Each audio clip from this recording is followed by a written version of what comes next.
All right, counter contention one. Here we go. Student success. The A point is the claim. With financial aid, students are able to find success and earn degrees. The B point is going to be the data. First, at Delta College, the 2009-2010 year showed that out of 7,727 students who received financial aid, only 4.3% of students didn't finish and didn't complete their term. That means that only 329 students performed badly. That means that overwhelmingly over 7,000 students who got financial aid, the system works for them. The 2010-2011 year, 4.8% of students didn't work out that year, which, let me give you the numbers. 9,249 students received financial aid. 449 didn't really do that well. They dropped their classes, etc. So that means for the over 8,500 students, the system's broken. No, it's working for those 8,500 students. Fall 2011, out of the 6,798 students who got financial aid, only 2%, 146 students dropped classes last fall and didn't maintain it. That means the system is not broken. That means students are passing and are getting their education. The second data point here is going to be that of the state. If we look at the UC and CSU points, Dr. Ferriolo provided this argument about the Pell Grant, right? Which is fine, but let's look at the financial aid system as a whole. The statistics are even lower because the CSUs and UCs, first of all, go off of people who are performing well. They're not taking people who are 1.9 or 1.5. They're taking people who are 2.0 and higher. And let's face it, if it's a UC, they're really probably taking people who are 3.0 and higher. So what we can see is that we have lower statistic rates at the UC level. That means students are passing and getting degrees. That then means that they are able to go on further into their degrees. Counter contention 2, the A point is going to be the claim. The California DREAM Act provides funding to citizens who are to non-resident citizens of California. The B point is going to be the data. Recently, AB 130 and AB 131 permit students to qualify for non-resident tuition under AB 540, which now means that non-resident, undocumented students have the opportunity through financial aid to also pursue their education. This means the system is not broken. If you're arguing that the system is broken, then that means that students aren't able to further themselves in their career. The warrants for both of these points state that students then are able to further themselves and provide for them for a better life, not only for themselves, but their family and their community. You just won't be voting for the affirmative on this. Come on. All right.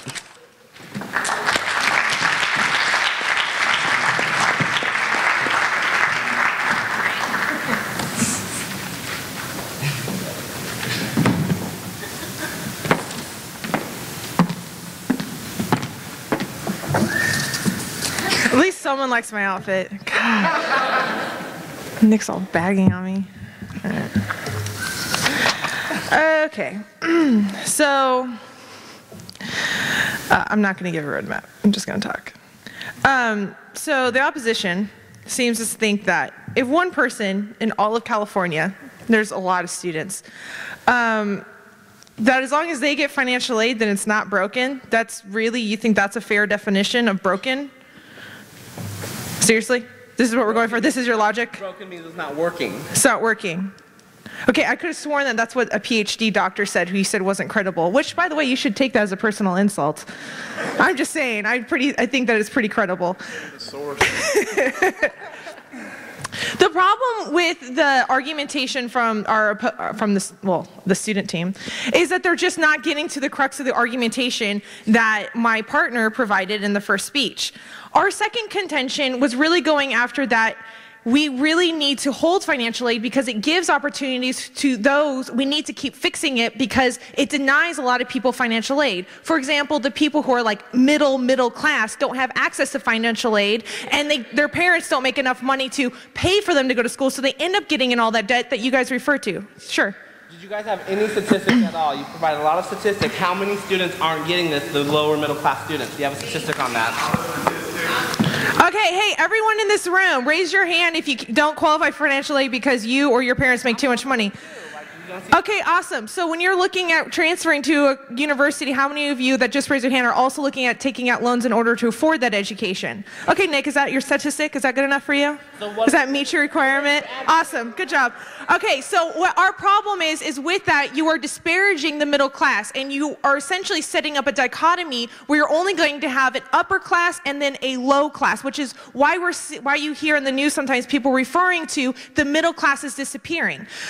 What they are not arguing is how the middle class is not disappearing, so they're completely not even refuting our argumentation. And I have a couple reasons that I'd like to extend from Professor Ferriolo over here is why the middle class is essential. First, the middle class is essential into shaping public opinion. If we look to the professions that the middle class individuals get into after college, they get into professions like journalism. They are commentators, they are writers, they are professors, they are economists, and they are political scientists. So essentially, the middle class is where most of us get all of our information from to help us shape our opinions about what is going on in our world. Without that information, all of our information that would come from the upper class, and we would not have the knowledge. And the reason why we were able to break down feudalism and get out of the structure where we lived as a peasantry is because the middle class emerged and was formed, and we had the knowledge, and we could actually compete with those who were on the upper echelons of the social ladder. The second reason why the middle class is important is because of economy. Middle class is known for taking out more loans, and if you're in the upper middle class or just even in the middle of the middle class, you tend to pay back those loans. So it's essential to the banking industry and also to keep capitalism going. Also, the middle class has a lot of purchasing power. They have more purchasing power than those who are on the lower rungs of the socioeconomic ladder, and also they make up the bulk of supporting the service industry. It's really the middle class folks that go to Red Lobster. You don't see like Bill Gates going to Red Lobster to eat. You see people who are going to middle class. So you basically are supporting a service industry which is essential to a lot of students. How many of you work in the service industry as a student? The reason why you're paid is because we have a middle class who goes and pays for those services to be had. Also, I would like to note that for you guys trying to say that we aren't citing our source of broken, even though we cited all of our statistics were cited from the Post-Secondary Education Commission and the Hetchinger Report, and then you cited a newspaper article also. Yeah, Fresno B. You guys had a lot of statistics about Delta Community College, like 8,500 students, 429, which you're not citing your source, which I understand you have the source. I got that same one, but you need to cite it for the audience. I'm not going to give that one to you. So I would like to agree with their counter contention. They talked about the California Dream Act. I think the California Dream Act is awesome. It's crucial. It's we have a lot of undocumented workers in California, and those undocumented workers have a lot of children that are in California. They've been denied financial aid in the past because they don't have a social security number, which is one of the very first things you filled out on a FAFSA form. I completely agree with them. The fact that the DREAM Act just passed, I believe it was in August of 2012, wow, it's in the future. It's really, yeah. August of 2011. It should highlight that our financial aid system is broken, and it does need to continue to be fixed. Because right now we have the Cal Grant is thinking about raising its GPA requirements, or I think is actually going to raise its GPA requirements to 2.75. So that's going to further limit the, you went 10 seconds over, dude. That's further going to limit the amount of people that can have financial aid, and it's going to put a stress on loans that people are they're increasingly going to default on. Therefore, we need to continue fixing the financial aid system. Here, here. Yeah.